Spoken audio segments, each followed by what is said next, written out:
쌤입니다.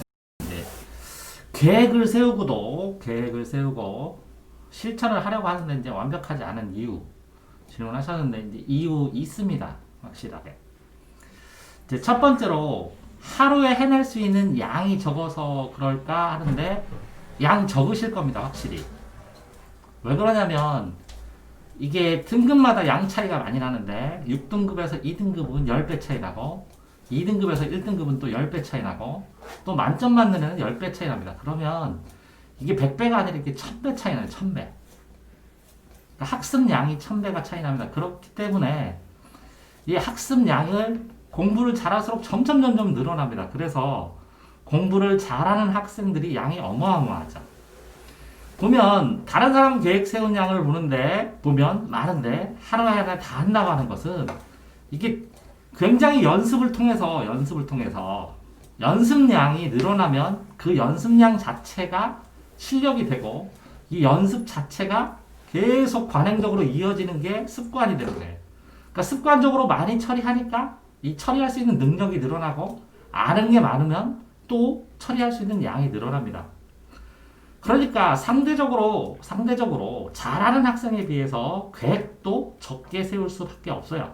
본인이 가능하다고 생각을 안 하니까.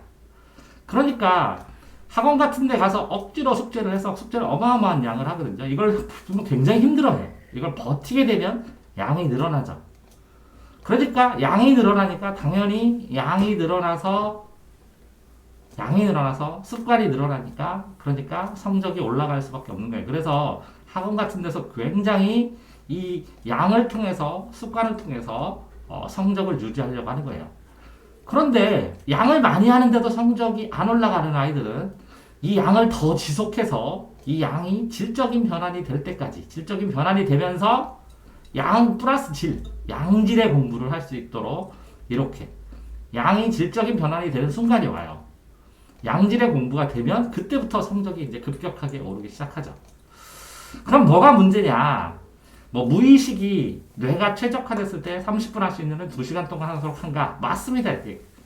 나는 이 정도는 힘들어 하는 가이드라인이 있어요. 본인 사람마다.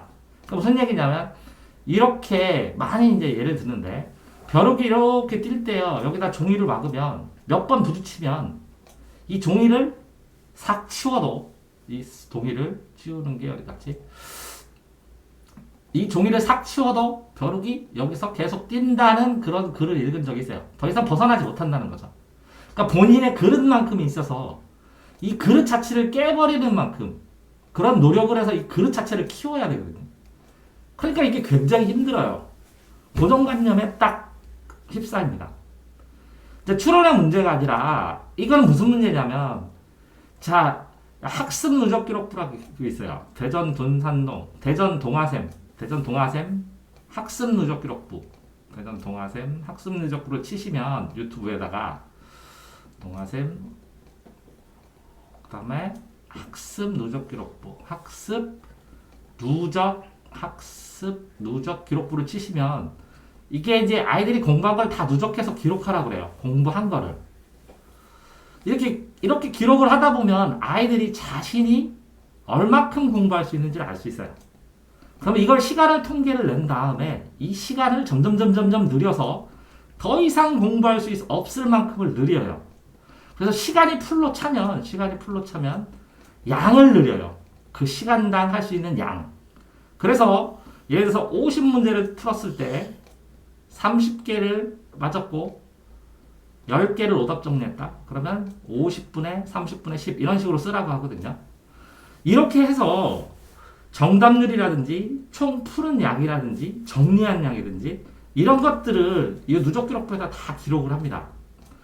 이걸 기록을 하다 보면 아이들이 이 시간을 10시간을 공부를 하면 자기가 막 열심히 했다고 생각해요. 근데 천만의 말씀입니다.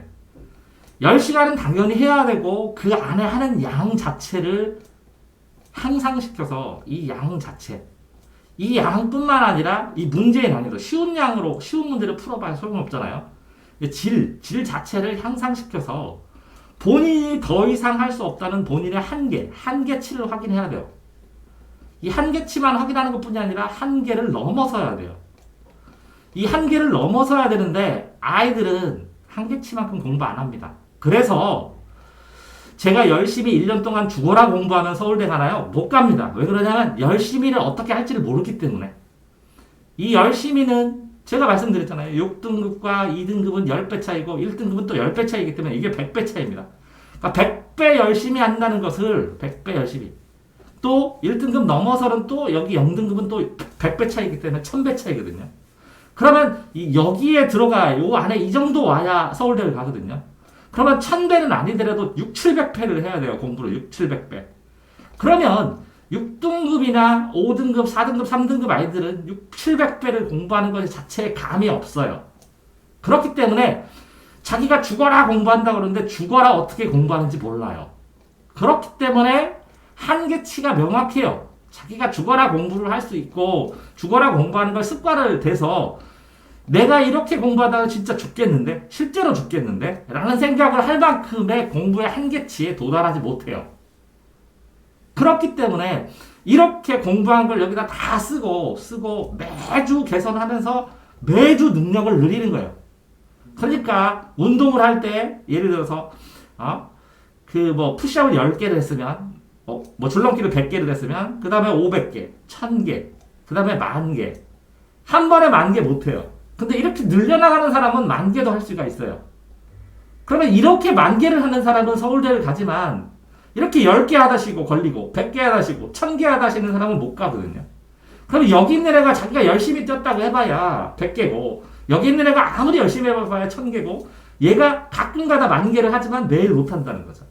그러니까 결국은 자 계획을 세우지만 이 계획이 자기 능력을 알지 못해요.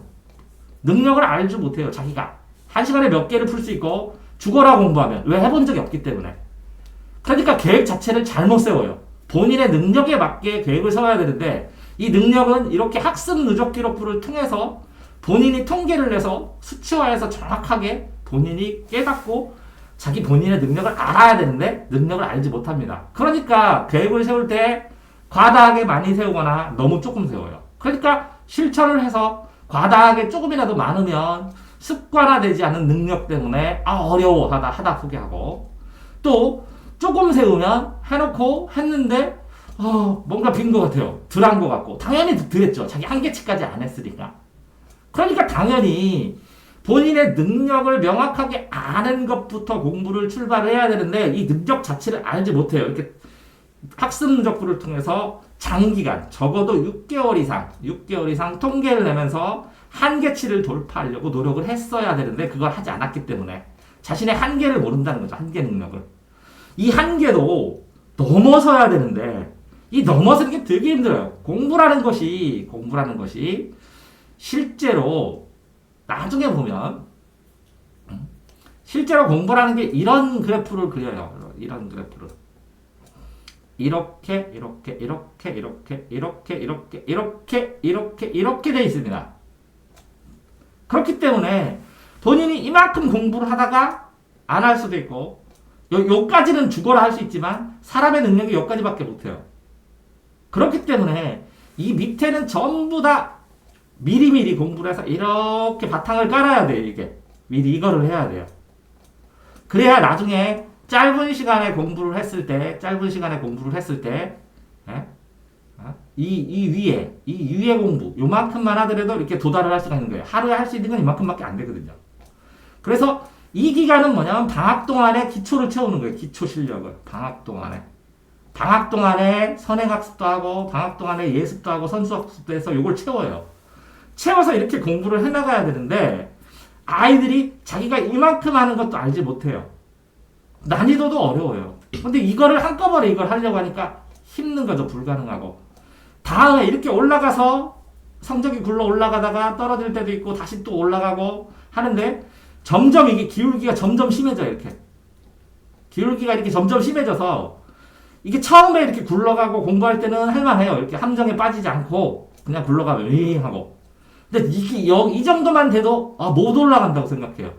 여기서 자신의 힘으로 굴려서 올린 애들은 여기 올라가는데 여기 남의 도움을 받고 이렇게 넘어가는 애들은 여기서 굴리는 힘이 없어요. 버터에는 윙 하고 버텨서 여기서 윙 해서 이거 고비를 넘어가야 되는데 이 고비를 못 넘깁니다. 여기는 범접하지 못하는 한계라고 생각하고 이거를 차곡차곡 쌓아갖고 위기가고 굴러가지고 여기 붙어갖고 발짝 붙여서 넘겨야 되는데 그게 쉽지 않습니다. 결국 계획을 세우고 실천하는데 완벽하지 않은 이유는 이 계획을 세우는 자체가 여기 한정된 자원, 자신에 대한 한계를 알지 못하기 때문에 그래요.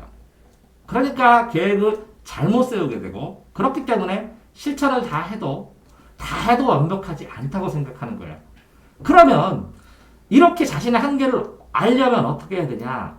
학습 누적 기록부를 써야 되고 학습 누적 기록부를 개선해야 되고 이 개선하는 거를 정말 한계치까지 했을 때 이 한계를 넘어서 버티는 기간이 되면 요겁니다. 요 끝이 요 빨간색으로 됐을 때 한계를 넘었다라는 게 여기입니다. 여기 요 꼭꼭 급대점.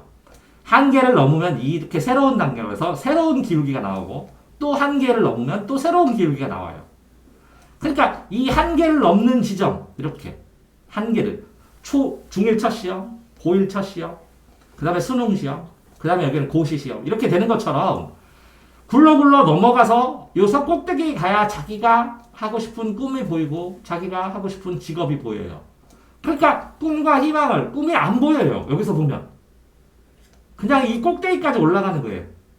여기서 보면 여기까지만 직업만 보여요. 요만큼에. 여기서 보면 이 정도 수준의 직업이 보이고 여기까지 올라가면 이 정도 수준의 직업이 보이겠죠. 그런 것처럼 계획을 제대로 세우시고 싶으면 이렇게 유튜브에다가 동화샘 학습 누적 기록부 치셔서 요거와 같은 본인의 현재 생활의 한계치를 알 수 있는 것들을 적어서 개선하지 않으면 적어보고 이거를 한계치까지 몰아붙이지 않으면 본인의 한계치, 본인의 공부의 한계치, 본인의 능력치 죽을 때까지 모르고 죽습니다. 둔산동 동화샘입니다.